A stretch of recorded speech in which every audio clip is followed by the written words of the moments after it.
Thank you, Jordan. The city of Huntsville has a relationship with space exploration that dates back to mid-20th century.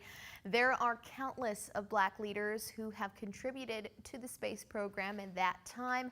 Our Jonah Karp introduces us to a few people who have risen to the management levels at NASA, even though their destinations seemed unlikely. Black History Month on Fox 54 is sponsored by Calhoun Community College. You can't tell the story of the Rocket City without, well, rockets. Huntsville's deeply rooted ties to space exploration has earned it the nickname. And you can't tell a space exploration story without introducing some instrumental people. Dr. Robert Sherney, Annie Isley, Katherine Johnson, Mary Jackson, Dorothy Vaughn, Dion Bluford, Mae Jimerson. Each name identifying a person who helped pave the way to the modern space program. Each person making a mark in history while knowing their skin color made them stand out.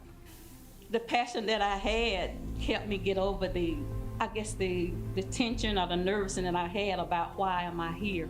Elaine Duncan has worked in the space industry for 42 years. It was very intimidating because when I started here at Marshall in 1980, there were hardly any females. It was a male-dominated, white male-dominated areas. Elaine's experience is shared. When I first started working at NASA, sometimes I was the youngest person in the room. And sometimes I was only Black in the room. And then sometimes I was the only woman in the room. It's loneliness and also intimidation. But at the same time, it's empowerment. Because I feel empowered because if I'm the only Black or only female in the room, it's the reason why I'm in the room. So it's like I've been invited to the party. That sense of empowerment Dr. Ruth describes, she developed well before she stepped foot in NASA. She developed that while attending Arkansas Pine Bluff, an HBCU. So my college algebra professor, he saw that I was very good at math, and he was like, oh, you need to change your major to physics. But he failed to tell me one important fact, and that was there were no physics majors on campus. I was the only physics major on campus. Attending an HBCU shaped Dr. Ruth. So much so that she went on to earn a doctorate in physics at Alabama A&M. So I look at HBCUs as a ground in order to be challenged, in order to build your confidence.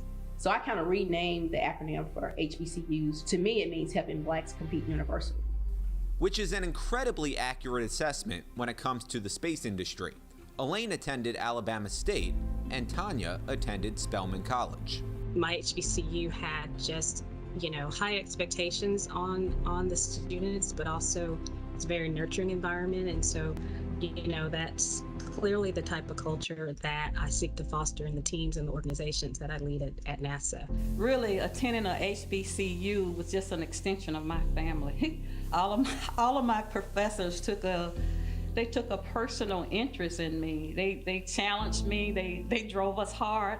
All of my professors that had that interest in me, they challenged me so hard. They drove me hard. They just inspired me to be the best. That inspiration isn't lost on Elaine, who has made it her mission to help recruit kids in underdeveloped communities to work in the space program. It doesn't matter how you look, where you grew up, you gotta get it all. You got to get the little boy in the ghetto. You got to get the little guy who thinks he wants to be a Magic Johnson, because even being that requires skills, math, we got to think. So the reason I'm here for 40 years is because NASA is enabling me. NASA enables me to outreach to those communities.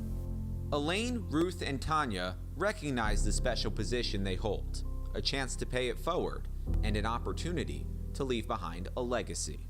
And to me, legacy means letting experience guide and change you. And so what I mean by that, the experiences that I've had, it has guided me through this life of NASA, my career at NASA, but it's also changed me as well. If there's a little Tanya out there who is interested in space, not really sure if it's a viable career, what would you tell her? Oh my goodness. It won't be easy. Some days it may look like the hill is just too far to climb. But just look at all those who've come before you.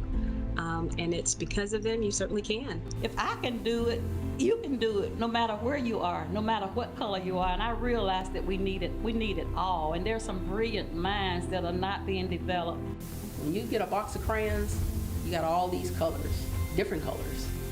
That's diversity. When you look at each crayon, they're the same size. Then that's equity. When we use those different colors to create a masterpiece, then that's inclusion. So that's what NASA is all about. Jonah Karp, Fox 54 News.